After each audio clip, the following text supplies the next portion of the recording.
Number 5। Bermuda blob असल में दो अलग अलग ब्लॉब्स को नाम दिया गया है जो कि बरमूडा के साहिल पर मिले थे। एक 1988 में मिला और दूसरा 1997 में। इस अजीब चीज़ के सैंपल 1995 में एनालाइज किए गए थे। उनका कहना था कि ये किसी बहुत बड़े मॉन्स्टर के जिस्म का हिस्सा है। फिर दोबारा इसे एनालाइज किया गया और उनका कहना था कि ये शायद किसी किस्म की व्हेल मछली के जिस्म का हिस्सा है। नंबर 4। गंबो गैम्बिया के बंगलो बीच पर स्पॉट किया गया था। इसे बरहनम नाम के लड़के ने देखा था, लेकिन वो अपने साथ कैमरा नहीं लाया था, इसलिए उसने जल्दी से इस चीज के स्केचेस बनाना शुरू कर दिए।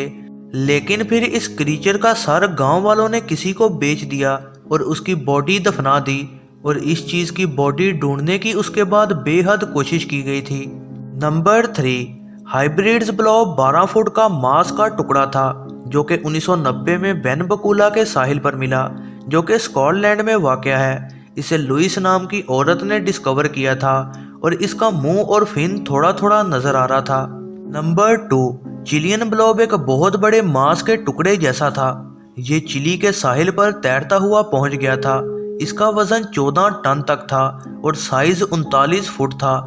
कुछ टाइम तक बायोलॉजिस्ट समझ नहीं पा रहे थे कि ये आखिर क्या चीज़ थी, और समझा जा रहा था कि ये शायद कोई पुराने जायंट ऑक्टोपस का मांस है। लेकिन फिर इस पर डीएनए टेस्ट किया और पता चला कि यह स्पर्म व्हेल का मांस है।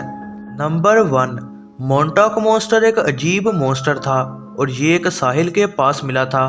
पहली बार इसे जुलाई 2008 में मोंटॉक के साहिल पर देखा गया, जो कि न्यूयॉर्क के पास है।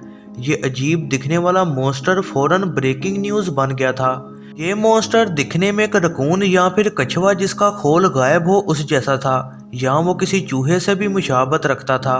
हो सकता है ये कोई साइंटिफिक एक्सपेरिमेंट हो जिसे फिर समुंदर में फेंक दिया गया हो। इससे पहले कि देखा जाता कि मोंटॉक मॉन्स्टर आखिर क्या चीज़ है, ये चीज़ उस साहिल से गायब हो गई। समुंदर की लहरें उसे अपने साथ बहा कर ले गईं। वीडियो को एंड तक देखने का बेहद शुक्रिया। तो ये थी दोस्तों आज की वीडियो। उम्मीद है आप सबको पसंद आई होगी। ऐसी ही नई वीडियोस के लिए चैनल पर बने रहें, सब्सक्राइब करें और बेल नोटिफिकेशन को ऑन करना ना भूलिएगा।